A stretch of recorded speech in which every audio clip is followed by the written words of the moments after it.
जय हिंद दोस्तों, आप सभी को स्वागत है हमारे रियल एजुकेशन चैनल पर। आज के हम लोग देखने वाले हैं वीडियो में 10 टॉप बिल्कुल मोस्ट इम्पोर्टेंट सब्जेक्टिव क्वेश्चन जो कि आप लोग को इतना याद कर लेते हैं तो मैं गारंटी के साथ कहता हूं कि आपको 5 गो बिल्कुल मिलेगा। ठीक है, तो आप लोग जितने भी न्यू स्टूडेंट हैं वो सबसे पहले चैनल को सब्सक्राइब करके बेल आइकन को ऑल ज़रूर कर दीजिए, ताकि आप लोग किसी भी तरह से अदर और सब्जेक्ट का अगर इसी तरह से वीडियो लाएँ तो आपको जो है सबसे पहले नोटिफिकेशन जाए। ठीक है, तो सबसे पहले आप लोग ध्यान से देखिएगा, जितना भी क्वेश्चन करा रहे हैं वो सबसे ज़्यादा यानी सबसे अधिक बार ये क्वेश्चन पूछा गया है, वैसे वैसे क्वेश्चन हम लेके आ रहे हैं। जे आप इतना याद कर लीजिएगा, 100% गारंटी के साथ हम कह रहे हैं कि आपको 5 गो मिलेगा। अगर नहीं मिलेगा तो आप लोग 10-15 गो कमेंट कर दीजिएगा कि नहीं मिला है आपको, जो है हम ये वीडियो को तुरंत डिलीट कर देंगे। ठीक है, तो आप लोग बिल्कुल कन्फर्म होकर बिल्कुल शॉर्ट ये क्वेश्चन कराया गया है, बिल्कुल शॉर्ट आंसर लिख लीजिएगा। क्वेश्चन पहला क्या कहता है जाति प्रथा, ठीक है, भारत के बेरोजगारी को एक प्रमुख और प्रत्यक्ष कारण कैसे बनी हुई है। तो किस तरह से हम लोग उत्तर लिखेंगे, बिल्कुल आप लोग ध्यान से देखते चलिएगा। ठीक है, ध्यान से आप लोग देखते चलिए, बिल्कुल अपने लैंग्वेज में लिखा गया है। आप लोग यहाँ 2017 में पूछा गया है, 2021 में और 2022 में ये क्वेश्चन पूछ चुका है। तो आप लोग ध्यान से देखिए, पहला कि क्वेश्चन का आंसर हम लोग इस तरह से देंगे कि हिंदू धर्म की जाति प्रथा किसी भी व्यक्तियों को ऐसा पेशा चुनने की अनुमति नहीं देती जो उसका जो है खानदानी पेशा ना हो, भले भले ही वह उसमें जो है पारंगत हो। इस प्रकार पेशा परिवर्तन की अनुमति ना देकर जाति प्रथा भारत में बेरोजगारी का एक प्रमुख व प्रत्यक्ष कारण बनी हुई है। तो हम लोग इस तरह इसको हम लोग पूरा देखेंगे सारांश के रूप में। तो मुख्य रूप से यही कहा गया है कि जो है हिंदू को जाति प्रथा किस तरह से बेरोजगारी का कारण बना है। तो हिंदू धर्म एक ऐसा धर्म है जो कि अपने जातियों को परिवर्तन करने के लिए अनुमति नहीं दिया जाता है। वह जिस पेशा में जन्म लेता है, जिस जाति में जन्म लेता है, वही अपना पेशा से यानी वही अपना कार्ड से बंध जाता है, जिसके वजह से समाज में जो है विकास नहीं होता है और देश राज्य में विकास नहीं होता है, परिवर्तन नहीं होता है, जिसके वजह से जो है एक प्रकार के प्रमुख और अप्रत्यक्ष कारण बनी हुई है। किसके? तो बेरोजगारी का। बिल्कुल आप लोग इस तरह से लिख दीजिएगा, बिल्कुल आप लोग को जो है 2 नंबर मिल जाएगा। ठीक है, ध्यान से आप लोग देखते चलिए। नेक्स्ट हमारा क्वेश्चन कहता है, आप लोग ध्यान से देखिए, यहाँ पे 2014, 2016 और 2023 में एक क्वेश्चन पूछा हुआ है। आप लोग क्वेश्चन के ध्यान से देखिएगा। क्वेश्चन क्या कहता है कि जो है जाति भारतीय समाज में स्वर्ण विभाजन का स्वाभाविक रूप क्यों नहीं कही जा सकती है। तो हम लोग आंसर किस तरह से लिखेंगे कि जाति या जाति प्रथा भारत समाज में स्वर्ण विभाजन स्वाभाविक रूप नहीं है, क्योंकि यह मनुष्य की रुचि और क्षमता का ख्याल नहीं करती। जो है मनुष्य में के प्रशिक्षण या उसकी निजी क्षमता पर विचार नहीं कर उसके वंशानुगत पेशा में ही जीने मरने के लिए विवश कर दिया जाता है। तो इस तरह से हम लोग लिखेंगे। इसका हम लोग पूरा सारांश के रूप में समझेंगे कि जाति भारतीय समाज के स्वर्ण विभाजन का स्वाभाविक रूप क्यों नहीं कही जा सकती है। देखिए, यहाँ पे है स्वर्ण विभाजन का मतलब होता है कि जिसका आप लोग को रुचि है, जिस काम में करने में वो आप काम कर सकते हैं, तो उसको हम लोग स्वर्ण विभाजन कहते हैं। लेकिन जाति जो है जातिवाद क्या हो गया, जाति प्रथा क्या हो गया। तो जाति प्रथा होगा कि जिस जाति में अगर आप काम कर रहे हैं, जिस जाति में आप लोग को जन्म हुआ, जिस जाति में आप लोग को जो है जन्म हुआ, उसी जाति से आप हमेशा बन जाते हैं। आपके रुचि पर नहीं आधारित है। ठीक है, आपकी रुचि मनुष्य की रुचि पर और उसके क्षमता पर नहीं आधारित है। इसीलिए जो है स्वर्ण विभाजन का दूसरा रूप ये भी कहा जा सकता है कि स्वर्ण विभाजन के दूसरा रूप नहीं माना जाता है। तो इस तरह से अगर आप आंसर लिखते हैं तो बिल्कुल आप लोग को 2 नंबर बिल्कुल मिलेगा। यहाँ से देख लीजिए कितना बार पूछा हुआ क्वेश्चन है। बिल्कुल देखिए, तीसरा क्वेश्चन कहता है, तीसरा क्वेश्चन आप लोग ध्यान से देखिए, कासू और मदन के बीच झगड़े का कारण क्या था, इसका प्रसंग के माध्यम से लेखक क्या दिखलाना चाहते हैं। 2017 में, 21 में और 23 में ये क्वेश्चन पूछ चुका है। तो आप लोग उत्तर किस तरह से देखेंगे, कहेंगे कि कासू और मदन के बीच झगड़े का मुख्य कारण कासू के लट्टू खेल के ललक और फिर मदन द्वारा उसके लट्टू खिलाने से इनकार करना मुख्य कारण था। कहेगा कि यहाँ पे मुख्य कारण क्या था, तो लट्टू खेल, यानी कहते हैं जे पे कि कौवे के जमात में हंस आने के लिए क्या हो गया, ललक गया। ठीक है, यहीं पे लेखक एक जो है मुहावरे के रूप में कहते हैं, एक स्टेंजा के रूप में कहते हैं। ठीक है, तो आप लोग ध्यान से देखिए, कहता है फिर यहाँ पे कि कासू मदन के साथ लट्टू खेलना चाहता था। क्या करना चाहता था? कौन? तो कासू, जिसको हम लोग खोखा के नाम से जानते हैं। तो कासू जो है मदन के साथ लट्टू खेलना चाहता था, लेकिन क्या हुआ कि मदन को यह बात जो है मंजूर नहीं था। वह इनकार कर दिया, यानी इनकार कर दिया मतलब खिलाने से इनकार कर दिया।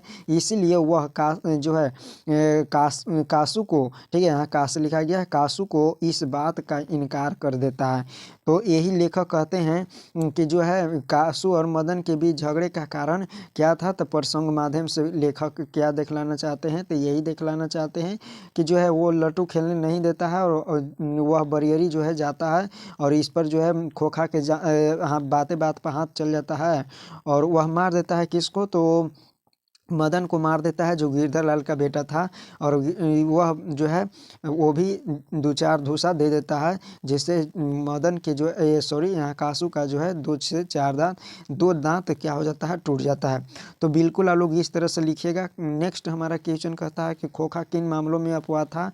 2011 में, 2014 में और 2019 में। ये याद रखिएगा, 25 में क्वेश्चन आएगा, छपेगा, ये बिल्कुल याद रख लीजिएगा। देखिए 100% बिल्कुल छपेगा। आप लोग इसका अगर PDF चाहते हैं तो वीडियो को लास्ट तक अगर बने रहिए, ठीक है। बिल्कुल आप लोग को PDF यहाँ प्रोवाइड करवा दिया जाएगा आप लोग को, ठीक है। देखिए उत्तर हम लोग किस तरह से लिखेंगे कि खोखा अपने माता पिता के जो है ढलती उम्र में पैदा हुआ था, इसलिए वह प्रकृति के नियम का अपवाद था। खोखा के माता पिता को उसके पहले सिर्फ लड़कियां थी, इसलिए उसे प्यार दुलार से नाम पर सब यहाँ पे क्या है? प्यार दुलार के नाम पर सभी तरह की आज़ादी थी। तो देखिए यहाँ पे हम लोग किस तरह से लिखेंगे कि किस मामलों में अपवाद था? तो अपवाद था कि सबसे पहले तो जो उनके माता पिता थे वो बूढ़ हो गए थे, जिसके वजह से उनके लड़का माने होने की कोई उम्मीद नहीं था, लेकिन फिर भी वह प्राकृतिक रूप से क्या हो जाता है?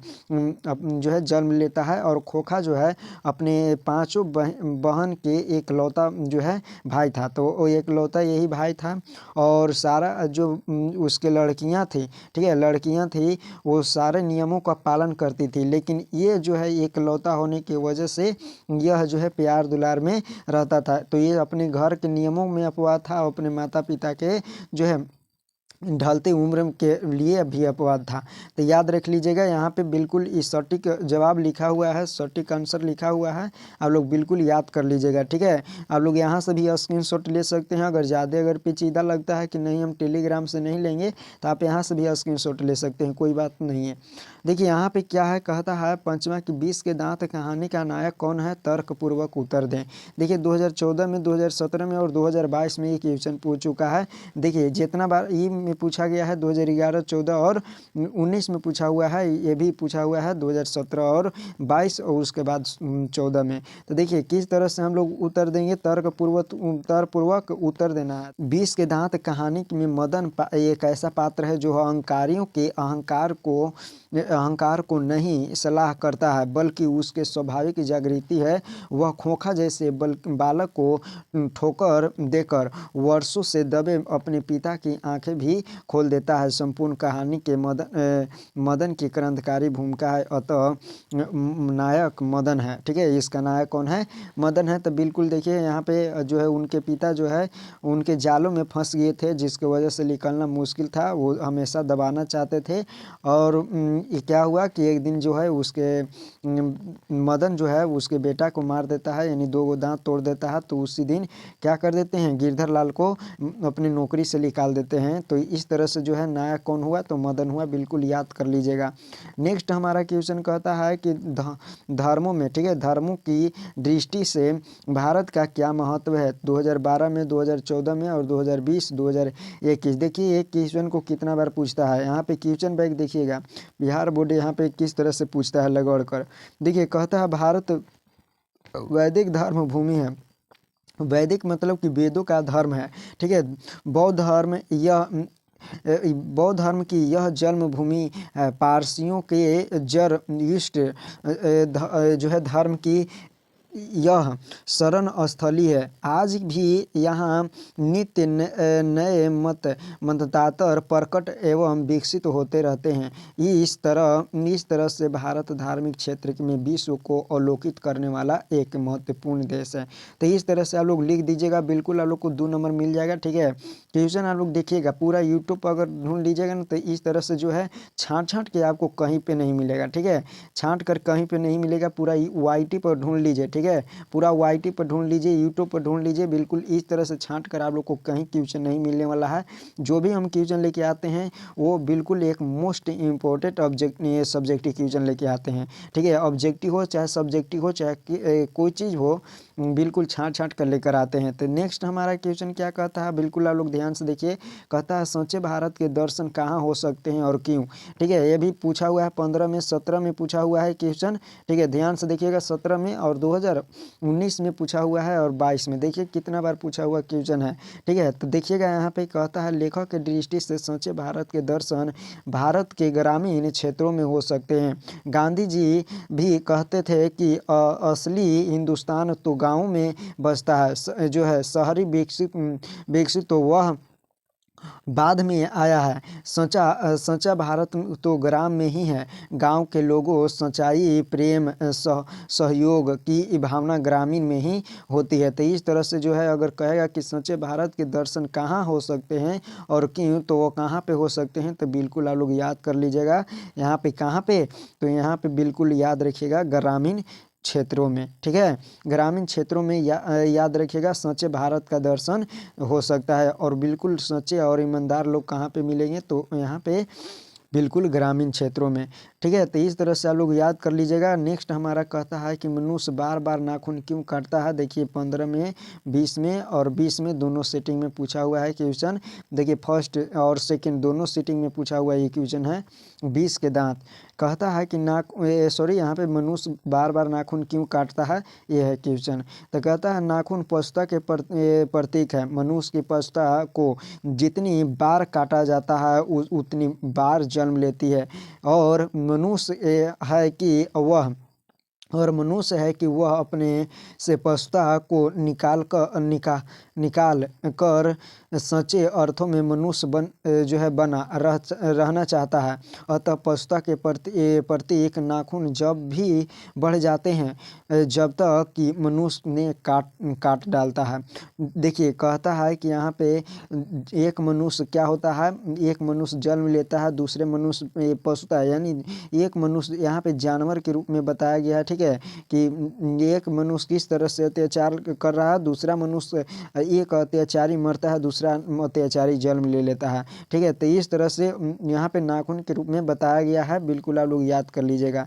नेक्स्ट हमारा क्वेश्चन कहता है कि सेकेंड लास्ट है यहाँ पे, बहादुर अपने घर से क्यों भाग गया था। तो याद रखिएगा वहाँ पे अपने माता के मार के डर से वो क्या हो गया था, भाग गया था। बहादुर ने अपने माँ की प्यारी भैंस को बहुत मारा, जिसके वजह से माँ को बहुत कष्ट हुआ और उन्होंने भैंस के मार का काल्पनिक अनुमान करके एक डंडे से उसकी दुगनी पिटाई कर दी। इसके वजह से लड़के का मन माँ से क्या हो जाता है, फट जाता है और वह चुपचाप से घर से भाग जाता है और घी के हांडी से 2 रुपया निकाल कर ख़त्म कहानी, यानी बाहर भाग जाता है। बाहर भागता नहीं है, यहाँ पे चलाता है, बिल्कुल याद रखिएगा। बिहार है यहाँ पे, बिल्कुल राइट आंसर।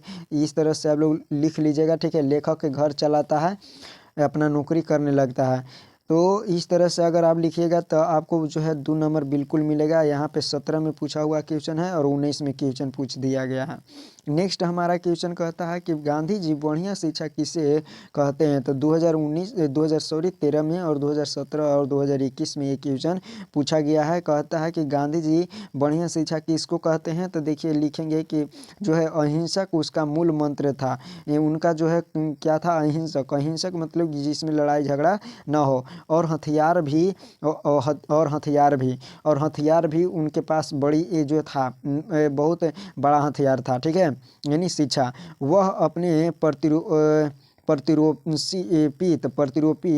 किसी भी बात का प्रतिकार या प्रतिरोध अहिंसा के माध्यम से करना चाहते थे। यानी जो भी अपना मांग या काम करना चाहते थे वो लड़ाई झगड़ा से नहीं करना चाहते, लड़ाई झगड़ा से नहीं करना चाहते थे, वो हमेशा अपने जो है अहिंसा के माध्यम से करना चाहते थे। इस प्रकार अहिंसा के द्वारा प्रतिरोध करना उनकी दृष्टि से सबके बढ़िया शिक्षा थी। यानी जिसमें अहिंसा हो, यानी जिसमें हिंसा ना हो और उसको हम बढ़िया से प्रतिरोध कर रहे हैं तो वो जो है बढ़िया शिक्षा है। ठीक है, वही बढ़िया शिक्षा है।